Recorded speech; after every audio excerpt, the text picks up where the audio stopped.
Hi, my name is Ron Piner and I'm with Trass Performance, Trass Turbo Systems. We're here today to do a video on loading the ThunderMax tuner module with our maps, with our tuner turbo maps. I wanted to go through the entire process from loading the software to hooking up the bike to loading the map in there and looking at different values in the map, different screens, and then being able to load the map into the bike and checking its auto-tune, its progress on an auto-tune. So we're going to go through the whole process. First thing to be very important to remember you have to do is you have to download the software from the ThunderMax website. Now if you go on thunder-max.com, this is the website I have up on the screen right now, and you go over to support, go down to software, you click on that, you're going to get three different versions that you can download. The one that you're going to want is the first version. Basically, you have to look at the little connector on the screen to match up with what you have on your system. The top one has a small mini USB connector and is a ThunderMax Tuner EFI software download. Click on that, it'll download it to your computer. Then when it's downloaded to the computer, you need to install it. Just run the execute file to install the software. Once it's on your computer, you'll have an icon on the desktop that looks like this. It says T-Max I Tuner. Now, that's your icon to launch the software, and that's what I'm going to do right now. Click on that. The first screen it pops up is just a troubleshooting screen. If you're having any technical issues, it can kind of give you a couple of quick tidbits to deal with. Click OK on that. Now, first thing, we have the software up. We now need to hook the bike up to the computer. Now, with the ThunderMax comes a small mini USB cable, mini USB on one end and the regular USB on the other end. You're going to plug it into the computer.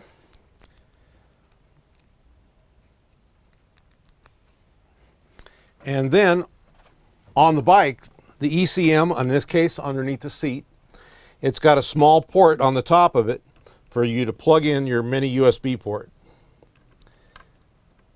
All right, once that's plugged in, you're physically linked to the bike. Now the next thing, as soon as we turn on the ignition, the kill switch is going to be in the run position, and I'm going to turn on the ignition. You'll see that the ThunderMax will now link the software to the bike. At the top of the screen, you'll see the red link light will turn green, indicating that we now have an electrical connection between the bike and the ECM. Your first prompt is going to say the module is registered. You need to register it. Once you register it, this prompt will not come up again. We're going to skip around that. Now, the first thing you want to do is you need to find the map file. Now, the reason you're doing this is because we've probably sent you a map, emailed you a map to load into your bike for whatever reason. So we have the bike hooked up, we have the software open, now we need to get that map that we sent you. When we send it to you at an email, you need to pull the map out of the email and put it into a file folder somewhere. You can put it on your desktop or in a folder, wherever you know to find it. So to get that map into the ThunderMax module, the software, you're going to go to File, click on File, go down to Open, click on Open, and then you're going to look through your file folder until you find that particular map. Click on it, and it opens it up. Now we have a situation where the map we sent you is in the software, it's on the screen, it's being displayed. It is not yet in the bike. The next step we need to do is we need to transfer it from the screen into the bike. All this time, you want to make sure that the link button stays green. Everything you're going to do to this map, it has to be linked to the bike, and that button has to be green. So now you're going to go over to File, click on File, go down to Write Module Maps and Settings. Click on Write Module Maps and Settings, and it will take and download the file map that we have on the screen into the bike. Once that's done loading, you can literally at that point unlink the ThunderMax by clicking on the green link button, turn the ignition off, and you're done. You're ready to go ride. Now, You say, okay, I've driven it 100 miles, I've driven it 150 miles or so, or 200, 300 miles. I want to see what's going on. So what you do is you bring it back in the shop or bring it back to wherever your computer is, hook in your connector, plug your connector back in, open the ThunderMax software, turn the key on, it's going to link to the bike. You'll see the link light turn green. Now, what we want to do is we want to see how it's adjusting. We want to see if it's doing what it's supposed to be doing and how much a correction it's making. You don't have to do this, but if you're curious, and I know a lot of you out there are, you want to see how it's doing its job. So if you go to File, go down to Read Module Maps and Settings. Click on that. It is now reading the map out of the bike, bringing it back up to the software, and it's going to display it on the screen. So whatever adjustments it's been doing in the last couple hundred miles of driving, it's going to display it on the screen so you can see where it's adding fuel or taking fuel away or, whatever it needs to be. After we take a look at this, you can simply leave it alone. Everything looks good, the bike's running good, you're fine. There is a feature in here that's called auto mapping, which will take all those corrections and it will permanently write it to the map and then put it back into the ECM. Now, you can do that. And in some cases where if you see there's an area of the map, let's say at a certain RPM, like 3 grand or 3,500, where it's trying to add a lot of fuel somewhere or maybe take fuel away, and you say, well, it's made a big correction there. I want it to relearn that again. I want to have it rewrite that adjustment and then go out and drive it some more. So this is where the auto map comes in place. Now, we have it linked up.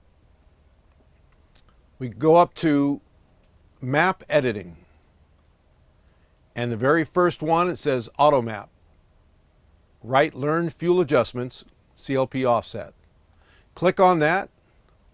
You're going to select the read module, perform auto map, and write module. Click OK. It is now going to read all the modules again, all the RPMs and all the fuel curves. It's going to read them, see whatever corrections were made, and it's going to write them permanently to the map. And it leaves you a tracer where the little dots, the little red dots that are on the screen here are where the fuel is at a given RPM. It's going to, if it makes a change, it'll leave you a little yellow dots wherever it was. So you can see how much correction has been made. And now that it's corrected it, it's able to go farther if it needs to. It's almost done. There's a lot of pages in here and a lot of good information, a lot of things you can adjust and look at. The ThunderMax is a very complete system and it has a lot of fuel points. I want to give you an example.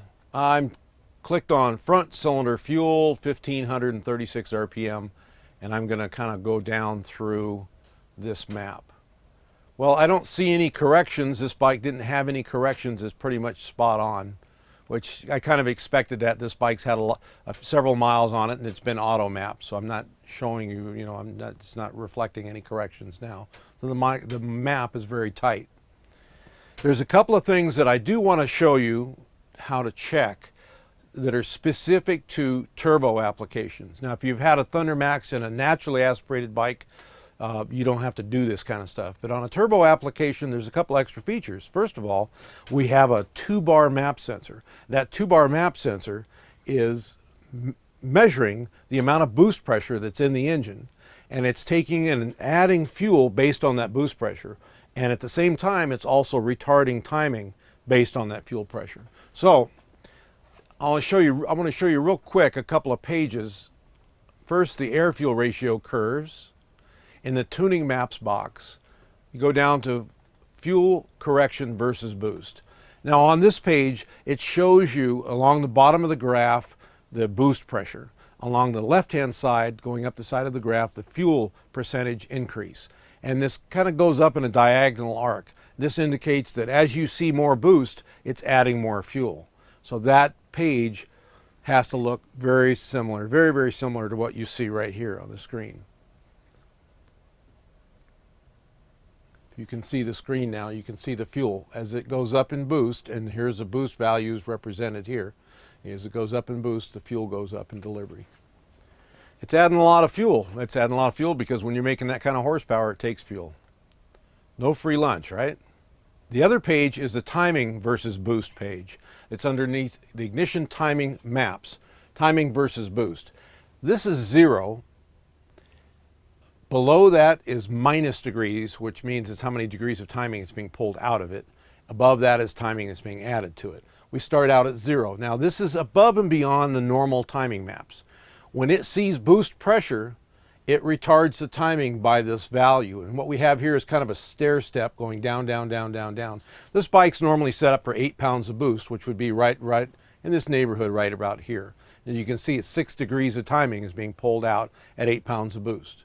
If you go up higher, more degrees of timing is pulled out. And this is to ensure there's no detonation. Now, if you had a pinging problem, whether you get on the thing and you're making a lot of boost, or you're just 5 or 6 pounds or whatever, and you experienced a pinging or detonation, this is the page you would go to modify that. You would pull the timing down based on what boost pressure you have and how much you're into it. If you had a pinging problem and it wasn't at a boost yet, in other words, you just accelerated from a light and you hadn't made boost yet and the bike pinged a little bit, this is not the page you're going to go to. This is only if it's pinging under boost. The other thing I want to show you is in the configure column at the top. If you click on configure and then you go down to module settings, in parentheses it says nitrous, supercharger, reverse gear, compression releases, AAT sensor. Go over to supercharger, click on that. You get a little dialog box that pops up, says supercharger. This must be checked.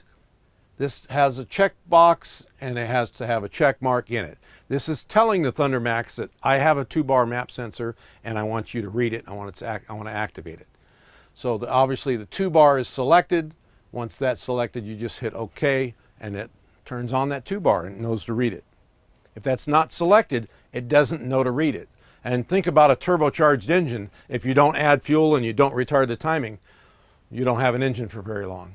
So it's a very, very important thing to make sure that that's activated and make sure that those 2 maps that I show you are set up as they are. The other item that you might be interested in module configuration. Module configuration in the tuning maps box off to the left. On the very bottom it says Diagnostic Codes. Now this is important if you're driving your bike around and you have a check engine light come on and you want to find out what the code is.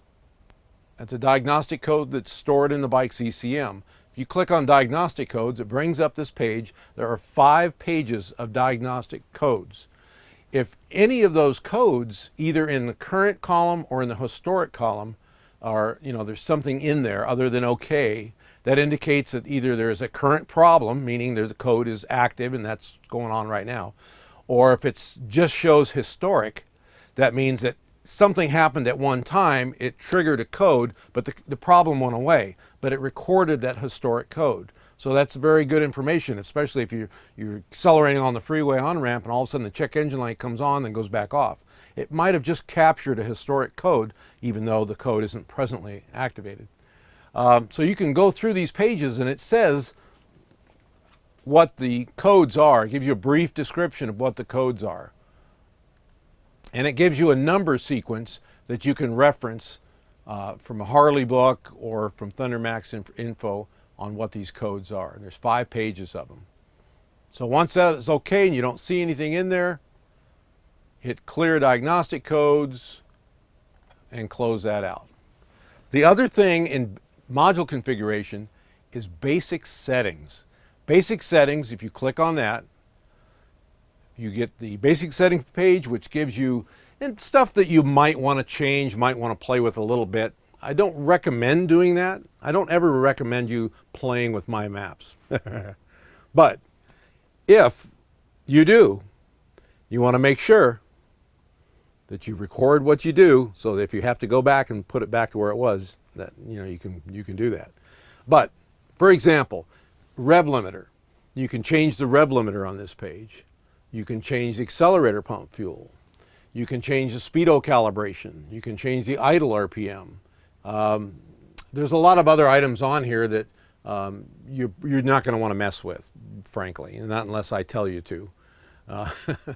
But it's a lot of good items, a lot of good information. A lot of guys maybe might want to change the rev limiter or the idle RPM or something like that. So this is where you would do that at that page. Once that change is made, you click on Write Module Settings and it will write it to the ECM. Okay, we're just going to close that out. I want to click on, let's see, the monitor button at the top. If your bike's hooked up and you start the bike up and it's running, click on the monitor button and you'll see a display of gauges that pop up on the screen. And we have target air-fuel ratio, we have front cylinder air-fuel ratio, rear cylinder air-fuel ratio. Let me move this out of the way. IAC throttle, or TAC throttle position, engine speed, head temperature, boost, cylinder spark advance, front and rear. All of these are live reading gauges. So when you start the bike up, all of these are constantly reading live. And you'll see that behind the screen, behind the grid, and this, in my case, it's a blue screen. In your case, it's going to be a white screen. This grid screen, if I slide it down, I grab it by the blue bar at the top and I slide it down, behind it is all the sensor inputs. Everything you could want to read. Battery voltage, spark advance, base timing, air-fuel ratios, targets, manifold pressure, boost values, all kinds of stuff, even instant mile per gallon. If you click on one of these, let's say I want manifold pressure. So I click on it, and then I put a check mark in the little box that says Activate Gauge Display, okay? And it has values you can set, alarm settings and stuff. You shouldn't normally mess with that. And then click Close. Oh, there it is right here. It just popped up. Manifold pressure. It's reading it live. So if I start the bike, that manifold pressure is going to be reading. So I can customize my gauge display to what I want to read. And if you don't want to read it, like this TPS1 raw value, it's not much information that I need right now. I would go into that and I would undo the check mark and that little box will go away. And that's behind the grid screen. Now the values that I was telling you about, I've just selected 3,328 RPM, this grid page. Now what that means is, at that RPM, this is the fuel that's being delivered into the engine. This is idle, this is all the way to wide open throttle at that 1 RPM. So however many little squares there are here, there's probably about 50 or 60 little squares. That's 1 RPM, and you can see all the different RPMs. So we can go all the way from 0 all the way to 7,000 RPMs. So the ThunderMax is very, very accurate in terms of its control of the fuel mixture. What you want to do is if you see an area where the green squares will start to rise up, let's say, away from the red squares, that's indicating that's where the ThunderMax is trying to add fuel. So like I said before, once you read the module maps and settings, you can go back and you can kind of go down through all these different RPMs and you can see where it's trying to add or subtract more fuel. Now, when you auto map it, it's going to correct that for you. That's all you have to do. You don't need to click on this screen and move stuff around or anything like that. A very good system, very accurate system. The ThunderMax reacts very fast. It's got a very fast processor speed, so it cleans this mixture up really quick. And we're very impressed with it. Here at Trask, we've been using ThunderMaxes since they first came out, basically, but especially since they've been able to read boost pressure and stuff. Then they've been they've just been a super system for us. And there's really nothing out there that does as good a job as the ThunderMax. That's why we've been using them now for over 10 years or so and had really good success with them. We're all hooked up here now, but I'm gonna unlink. I've already loaded this map into the bike. I click the link button, turn it red, turn the key off. I can pull my cable out and I'm good to go ride. Now, once again, if you have any issues or problems or anything that you want to talk about, feel free to give us a call. You can get a hold of us on our website or you can call us directly. If you have a tuning issue like this, you'll be talking to me. My name's Ron. And we can walk you through on the phone exactly what's going on if you're having any problems or issues or something. Or if you just have some questions, tuning questions or what have you. All right, thank you very much for listening to me. And I just hope you're going to go out there and beat all your buddies. Turbocharging is a great way to make horsepower. Let's all enjoy it.